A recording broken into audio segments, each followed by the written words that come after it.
अस्सलाम वालेकुम दोस्तों, क्या हाल है। उम्मीद करता हूँ आप सब खैरियत से होंगे और इसके अलावा आप ईटा टेस्ट की तैयारी में मसरूफ़ होंगे। आज हम बात करेंगे ऑपरेशंस ऑन सेट्स के मुतालिक। तो दोस्तों, ये जो जितने भी सेट्स के मुतालिक आपको बताया जा रहा है, ये क्लास 6, 7 और 8 के मुकम्मल इन तमाम बुक्स में से जो चीज़ आपके लिए मुफीद होती है, जो टेस्ट के लिए मुफीद होती है, उन चीज़ों को हम डिस्कस कर रहे हैं। और दोस्तों, वीडियो शुरू करने से पहले आपसे एक छोटी सी रिक्वेस्ट है कि अगर आप चैनल पर नए हैं तो चैनल को सब्सक्राइब कर लें। सो दोस्तों, यहाँ पे आप देख रहे हैं कि ये हमारे पास क्लास 7 की मैथ है और इसमें जो हमारे पास आया हुआ है कि ऑपरेशंस ऑन सेट। तो हमारे पास ऑपरेशन ऑन सेट में कौन कौन से ऑपरेशन हैं और इससे हमारे पास कौन कौन से MCQs आ सकते हैं टेस्ट में, तो उनके मुतालिक हम बात करेंगे। सो दोस्तों, क्लास 7 के मैथ में हमारे पास है यूनियन ऑफ 2 और मोर सेट्स। तो हम जो 2 सेट या 2 से ज़्यादा सेटों का यूनियन हम करते हैं, तो ये एक ऑपरेशन हो गया। जो दूसरा ऑपरेशन है वो हम क्या करते हैं, इंटरसेक्शन ऑफ 2 और मोर सेट्स। और सो दोस्तों, हमारे पास जो तीसरा है, ये हमारे पास है difference of 2 sets. Universal sets है, ये कॉम्प्लीमेंट ऑफ ए सेट है। तो दोस्तों, इन सारी चीज़ों के मुतालिक हम आज बात करेंगे। तो यहाँ से स्टार्ट करते हैं। Union of sets. तो union of 2 sets A and B is denoted by A union B। इसे हम इस तरीके से लिखते हैं एंड डिफाइंड एज, और इसे हम डिफाइन इस तरह करते हैं कि A यूनियन B बराबर है क्या, सेट शुरू X such that X member है A का और X मेंबर है B का। तो दोस्तों, यहाँ पे मैं आपको समझाता चलूँ कि आपको इसी तरीके से हमारे पास जो ईटा टेस्ट में MCQs आता है वो कुछ इस तरीके से आता है कि A यूनियन B, इसे हम किस तरह सेट बिल्डर फॉर्म में हम इसे शो करते हैं। तो X such that X member है A का और X मेंबर है B का। तो यहाँ पे जो आता है वो हमारे पास R आता है, तो ये हमारे पास यूनियन में आता है। तो आपको ये एक इस तरीके से दिया जाएगा, तो आपने इस पे क्लिक कर लेना है कि ये हमारे पास क्या है, सेट बिल्डर फॉर्म है यूनियन का। कि जब हमारे पास A यूनियन B होता है तो उसमें हम इसी तरीके से लिखते हैं कि X such that X member है A का और X मेंबर है B का। सो दोस्तों, ये बहुत ही इंपॉर्टेंट MCQs है, आपने इसको ध्यान में रख लेना है कि जब हमारे पास यूनियन आती है तो इधर दरमियान में हमारे पास R आता है। दरमियान में क्या आता है, R आता है। और A यूनियन B को हम इस तरह लिखते हैं, A यूनियन B। ठीक हो गया। अब दोस्तों, ये आपके पास एक MCQs हो गया है। तो अब क्या करते हैं कि हम यूनियन कैसे लेते हैं, मैं आपको ये भी बता दूं कि यूनियन जब हम लेते हैं तो ये हमारे पास एक सेट है A B C और ये दूसरा सेट है हमारे पास D E और F। तो इसके अलावा दोस्तों, A यूनियन B जब हम लेते हैं तो A और B हो जाएगा C। अब इसके भी हम लेंगे, ठीक है, A यूनियन B, तो ये A वाले आ जाएंगे और ये B वाले भी इसके अंदर आ जाएंगे, D E और F। तो दोस्तों, ये दोनों इसके अंदर आ जाएंगे।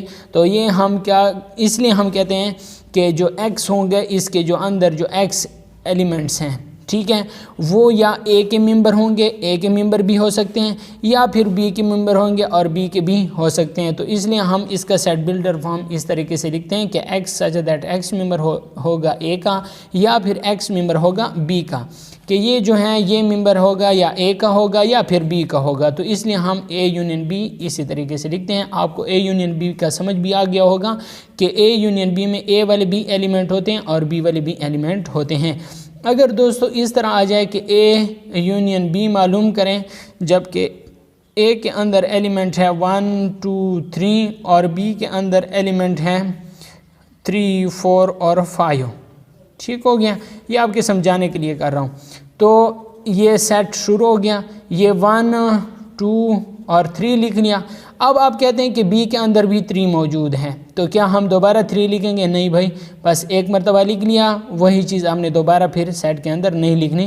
3 बस आ गया, अब 4 और 5 लिख लेना है। ठीक है। तो इसलिए कहते हैं कि ये जो मेंबर होगा वो ए का होगा या फिर बी का होगा। ये जो 3 है ये ए में भी मौजूद है और बी में भी मौजूद है, तो ये ए का 3 भी हो सकता है और बी का भी हो सकता है। तो इधर हमने सिर्फ ए का ले लिया।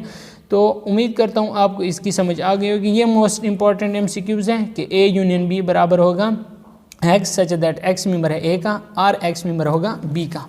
इसके अलावा दोस्तों इंटरसेक्शन आप देखें, दूसरा intersection of set, intersection of two sets A and B is denoted as A intersection B and defined as, ठीक है। तो इसे हम किस तरह लिखते हैं कि जब दो का इंटरसेक्शन होगा तो उसे हम ए इंटरसेक्शन बी इस तरह लिखते हैं, उल्टा यू, ठीक है। ये ए हो गया और ये उल्टा यू लिख लें तो ये इंटरसेक्शन हो गया ए इंटरसेक्शन बी।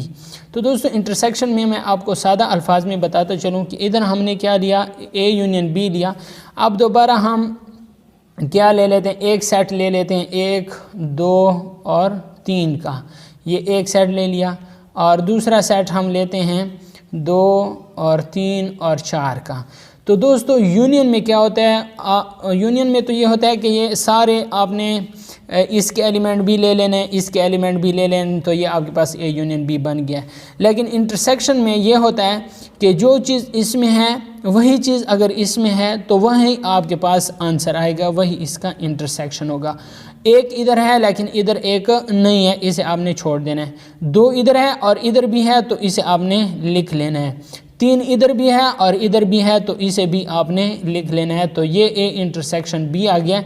4 चूँकि हम नहीं लिखेंगे कि 4 इधर है इधर नहीं है, जो चीज़ दोनों सेटों में होगी तो तब हम उसे लिखेंगे, यानी जो चीज़ मुश्तरक होगी उसे हम क्या लिखेंगे कि ए इंटरसेक्शन बी हमारे पास ये आ गया, ये इसका आंसर आ जाएगा। इसका जो सेट बिल्डर फॉर्म है वो आपने लाजमी याद कर लेना है, ठीक है, क्योंकि वो अक्सर औकात MCQs में आता है।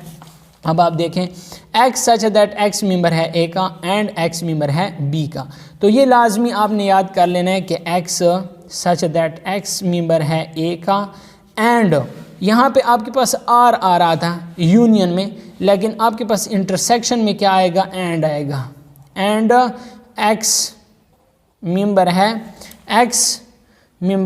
बी का। यही चीज़ आपने इसमें फ़र्क लाजमी कर लेना है कि x such that x member है ए का एंड एक्स मेंबर है बी का। यहाँ पे शर्त हो गया है कि एक्स जो है वो ए का मेंबर भी होगा और एक्स बी का मेंबर भी होगा, तब आपके पास इंटरसेक्शन आएगी, ठीक हो गया। इसलिए हम यहाँ पे क्या लगाते हैं, एंड लगाते हैं। तो दोस्तों उम्मीद करता हूँ आपको ये यूनियन और इंटरसेक्शन की मालूमात हो गई होगी। अब डिफरेंस ऑफ सेट्स, थोड़ी सी लंबी हो रही है वीडियो, तो आपने क्या कर लेना है, इसको आखिर तक देख लेना है क्योंकि आपके ही फ़ायदे के लिए है। डिफरेंस ऑफ सेट्स का मतलब क्या है, difference of two sets A and B is denoted by, इस तरह हम इसे डिनोट करते हैं, या ए माइनस बी इस तरह हम डिनोट करते हैं, और इसका जो सेट बिल्डर फॉर्म है वो हमारे पास ये वाला आता है। अब आपने करना ये है कि ये आपने एक सेट ले लिया ए, ठीक है। अब इसमें आ गया 1 2 3 4। अब एक दूसरा सेट है बी, इसमें आपके पास हैं 3 5 और 7, ठीक हो गया। अब इसके अंदर आपके पास क्या आ गए हैं, 3 एलिमेंट्स आ गए, इधर आपके पास 4 एलिमेंट्स हैं। आपने अगर ए मनफी बी करना है, ठीक है, ए मनफी बी करना है तो आपने ए वाले एलिमेंट लिखते जाना है। ए एक इधर है, आपने 1 लिख लिया, 2 भी है इधर लिख लिया, 3 और 3 आपस में क्या हो जाएंगे, मनफी हो जाएंगे, कैंसिल ख़त्म हो जाएंगे। 3 और 3 आपने नहीं लिखने हैं। 4 इधर है लेकिन इधर नहीं है तो इधर आपने 4 लिख लेने हैं, बस ये आपके पास ए मनफी बी का आंसर आ गया है।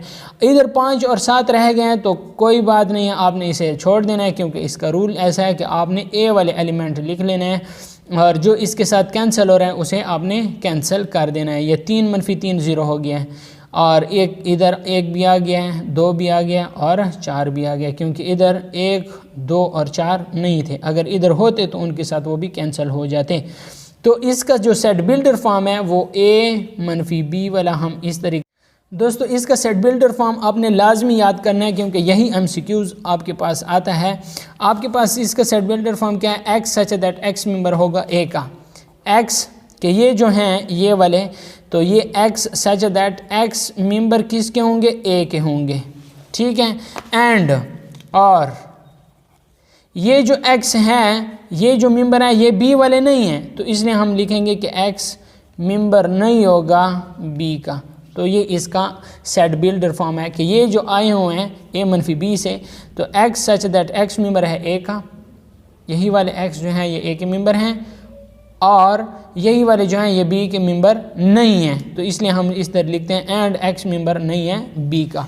सो दोस्तों उम्मीद करता हूँ आपको डिफरेंस का भी पता चल गया होगा। अगर दोस्तों आपसे कहा जाए कि बी मनफी ए है, बी मनफी ए, तो आपने इसका सेट बिल्डर फॉर्म इस तरह लिखना है, x such that x member है बी का एंड एक्स मेंबर नहीं है ए का, ठीक है। जो चीज़ यहाँ पे आएगी उसका आपने मेंबर लिख लेना है। बी मनफी ए है तो x such that x member होगा बी का एंड एक्स मेंबर नहीं है ए का। अगर ए मनफी बी है तो आपने फिर इस तरह लिख लेना कि x such that x member है ए का एंड एक्स मेंबर नहीं है बी का। तो उम्मीद करता हूँ आपको इसकी समझ आ गई होगी। अब आगे दोस्तों आप देखें कि यहाँ पे कॉम्प्लीमेंट ऑफ सेट, ठीक है। कॉम्प्लीमेंट ऑफ सेट आप देखें कि universal set is a set of consisting of all the elements under consideration in particular situation.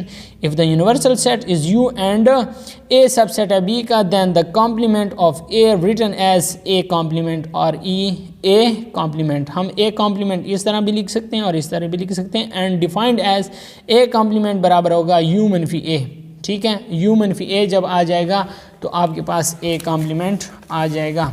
तो आप यहाँ पे देखें U मनफी ए, जो चीज़ पहले आएगी हम उसका लिखेंगे, x such that x member होगा किसका, ज़ाहिर सी बात है जो पहले आया हुआ है एक्स मेंबर है U का, एंड एक्स मेंबर है, एक्स मेंबर नहीं है ए का, ये जो आखिरी है ना इसका हम लिखेंगे कि एक्स ना मेंबर नहीं है ए का। तो इसका ये जो सेट बिल्डर फॉर्म आ गया है ए कॉम्प्लीमेंट का। अगर आपके पास है बी कॉम्प्लीमेंट, आप बी के ऊपर सी भी लिख सकते हैं और बी के ऊपर इस तरह का निशान भी आ सकता है। तो बी कॉम्प्लीमेंट का मतलब यह है कि यूनिवर्सल सेट मनफी बी, ठीक हो गया। तो x such that x member है यू का एंड एक्स मेंबर नहीं है बी का। तो इस तरीके से आप क्या कर सकते हैं, इसे लिख सकते हैं। कॉम्प्लीमेंट का क्या मतलब है दोस्तों, कॉम्प्लीमेंट का मतलब यह है कि यूनिवर्सल सेट से आप मनफी करेंगे। यूनिवर्सल सेट का क्या मतलब है कि यहाँ पे आपके पास एक सेट है जिसमें 1 2 3 4 और 5 ये 5 डिजिट आ गए, दूसरा सेट उसमें है 1 2, तीसरा सेट है इसमें है 3 और 4, लेकिन इसमें जो सबसे बड़ा सेट है उसे हम यूनिवर्सल सेट कहेंगे। ये बड़ा है नहीं, ये बड़ा है नहीं, ये सबसे बड़ा है, इन दोनों के एलिमेंट इसमें मौजूद है, हाँ बिल्कुल इसमें मौजूद है। तो इस जो बड़ा सेट होगा उसे हम क्या कहेंगे, यूनिवर्सल सेट कहेंगे, और जो बाकी सेट होंगे उसे हम अपने अपने नाम दे देंगे। ये ए सेट है और ये हमारे पास बी सेट है। तो यूनिवर्सल सेट की भी समझ आपको आ गई होगी।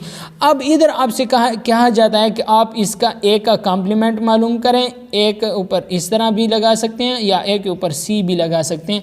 तो फिर आपसे कहते हैं कि आप क्या करेंगे, यू मनफी ए करेंगे, कि इस यूनिवर्सल सेट से ए को मनफी करेंगे, तब आपके पास ए कॉम्प्लीमेंट आ जाएगा, ठीक हो गया। तो आपके पास ये इस वाले लिख लेना है 1 2 3 4 5 और मनफी ए वाले भी लिख लेना है, ए में है 1 और 2। तो इधर आपके पास आंसर क्या आ जाएगा, 1 1 के साथ कैंसिल, 2 2 के साथ कैंसिल हो जाएगा, 3 4 और 5 रह जाएगा। तो ये आपके पास ए कॉम्प्लीमेंट आ जाएगा। और इसका सेट बिल्डर फॉर्म ये होगा कि x such that x member है किसके, 3 4 5 इसके मेंबर हैं, यूनिवर्सल सेट के मेंबर हैं। तो आपके पास ये लिखा जाएगा कि x such that x member है यूनिवर्सल सेट का एंड एक्स मेंबर नहीं है ए का। तो ये आपके पास ए कॉम्प्लीमेंट का कौन सा आ जाएगा, सेट बिल्डर फॉर्म आ जाएगा। दोस्तों इसके बाद आपके पास याद रखने की बात यह है कि यूनिवर्सल आपके पास मनफी इस तरह भी लिख सकते हैं, ठीक है, ए या ए कॉम्प्लीमेंट या ए, इस तीनों तरीके से आपके पास आ सकता है टेस्ट में। दोस्तों इसके बाद हमारे पास है union of A set and its complement is the universal set, ठीक है। जब आपके पास यूनियन आ जाए तो आपने फिर क्या करना है, जैसा A union A complement, U or B union B complement, ये बराबर होगा यू के, ठीक है, यानी यूनिवर्सल सेट के। ये बड़ा एमसीक्यूज आ सकता है। मतलब यह है कि ए यूनियन ए कॉम्प्लीमेंट ये बराबर होगा यूनिवर्सल सेट के।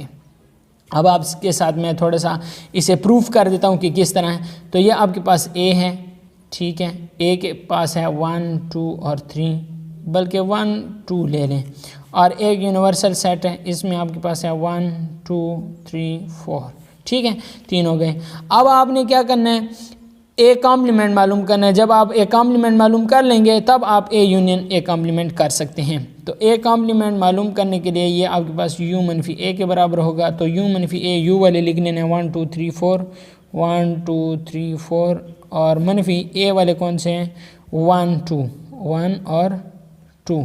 इसका जो कॉम्प्लीमेंट का जो आंसर आएगा ये एक के साथ कैंसिल, दो के साथ कैंसिल, तो 3 और 4 आ जाएगा, 3 और 4, ठीक है, ये ए कॉम्प्लीमेंट आ गया। अब आप ए यूनियन ए कॉम्प्लीमेंट का, तो ए वाले लिखें, ए वाले कितने आ गए 1 और 2, और दरमियान में यूनियन लगाएं। और ए कॉम्प्लीमेंट का हमारे पास कौन सा सेट था, ए कॉम्प्लीमेंट का सेट ये था कि 3 और 4, 3 और 4। अब इनका यूनिवर्सल यूनियन मालूम करें तो ये 1 2 आ जाएगा, इधर 3 आ जाएगा, इधर 4 आ जाएगा। तो ये इनका हमने ए यूनियन ए कॉम्प्लीमेंट का जब हमने यूनियन मालूम किया तो ये जो है ये सेट आपके पास यूनिवर्सल के बराबर है। ये देखें यूनिवर्सल 1 2 3 4, ये भी 1 2 3 4। तो इसलिए कहते हैं कि ए यूनियन ए कॉम्प्लीमेंट जो है ये आपके पास यूनिवर्सल सेट के बराबर है। दोस्तों उम्मीद करता हूँ आपको इस प्रूफ की समझ आ गई होगी।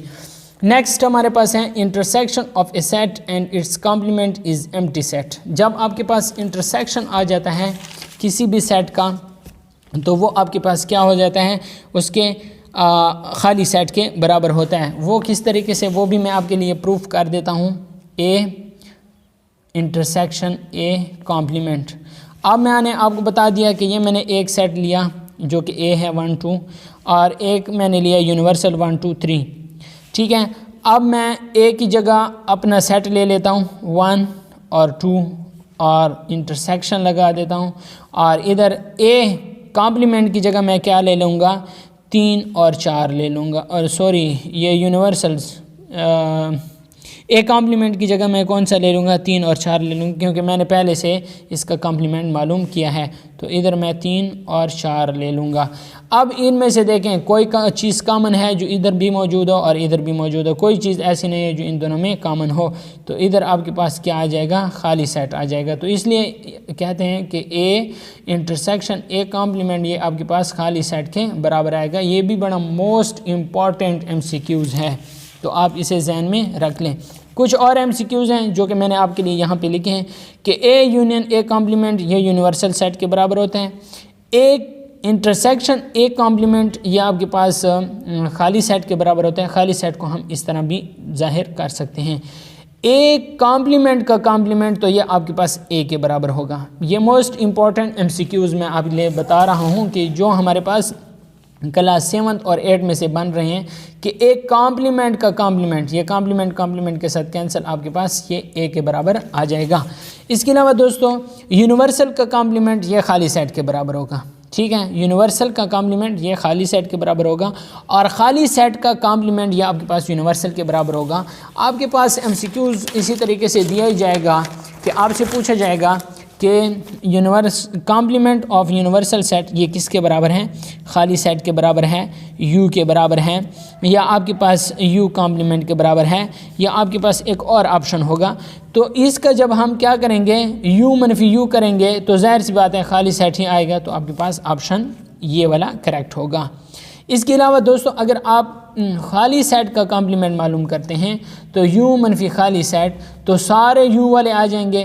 तो खाली सेट का कॉम्प्लीमेंट ये आपके पास यूनिवर्सल सेट के बराबर होगा। तो यहाँ पे आपने इस पर क्लिक कर लेना है। दोस्तों ये मैंने तमाम वेरीफाई किए हैं, तमाम ये जो मैंने ऊपर लिखे हैं ये मैंने सब को वेरीफाई किया है कि आप ए यूनियन ए कॉम्प्लीमेंट किस तरह यूनियन के बराबर होता है। ये तो खैर मैंने अभी भी आपको बता दिया है। और यहाँ पे यूनिवर्सल का कॉम्प्लीमेंट ये खाली सेट के बराबर होता है। यहाँ पे हम इस 1 2 3 4 से फिर दोबारा हमने 1 2 3 4 मनफी किया तो ये सारे कैंसिल हो गया, खाली सेट आ गया। ये भी प्रूफ हो गया। ए इंटरसेक्शन ए कॉम्प्लीमेंट, ये तो खैर मैंने अभी आप लोगों के लिए कर दिया है क्योंकि मैंने आपके लिए अभी इसे प्रूफ भी कर दिया है। खाली सेट का ये जो खाली सेट का कॉम्प्लीमेंट है, ये आप देखें यू मनफी खाली सेट, तो यू वाले सारे आ गए हैं और मनफी खाली सेट, तो इधर इस u वाले एक से कोई चीज़ एक के साथ कैंसिल नहीं होती, इसलिए एक लिखे, दो के साथ कोई कैंसिल नहीं होता, दो लिखे, तीन के साथ, चार के साथ, तो ये आपके पास सिर्फ u आ जाएगा। एक कॉम्प्लीमेंट का कॉम्प्लीमेंट ये इधर हमने प्रूफ किया है कि हम किस तरह एक कॉम्प्लीमेंट का कॉम्प्लीमेंट मालूम कर सकते हैं। तो ए कॉम्प्लीमेंट पहले हमने मालूम किया, उसके बाद ए कॉम्प्लीमेंट का कॉम्प्लीमेंट लिया, तो ये हमारे पास 1 और 3, तो ये हमारे पास 1 और 3 दोबारा ए के बराबर आता है, तो ये आपके पास प्रूव्ड हो गया है। इसके अलावा दोस्तों कम्यूटेटिव एंड एसोसिएटिव लॉ, ये हम इंशाल्लाह नेक्स्ट वीडियो में इसे हम डिस्कस करेंगे। तो उम्मीद करता हूँ जितने भी हमारे पास ऑपरेशन ऑन सेट्स थे तो वो मैंने सारे आप लोगों के लिए डिस्कस कर दिए हैं, और ये सारे वो MCQs हैं जो बार बार टेस्टों में पूछे जाते हैं, और ये क्लास 8 तक, क्लास 6, 7 और 8 का निचोड़ में आप लोगों के लिए पेश कर रहा हूँ। और ये जो दोस्तों आप लोगों का जो एक वीडियो को लाइक कर देना है, ये हमारे लिए यानी एक यूट्यूबर के लिए ऑक्सीजन की मानंद है कि वो फिर दोबारा भी वीडियो बनाने की कोशिश करते हैं आप लोगों के लिए। तो आप लोग अच्छे कमेंट्स करते रहें और उसके अलावा लाइक करते रहें, वीडियो को लाजमी क्या करें ताकि वीडियो बाकी लोगों तक भी पहुंच सके। वीडियो देखने का शुक्रिया।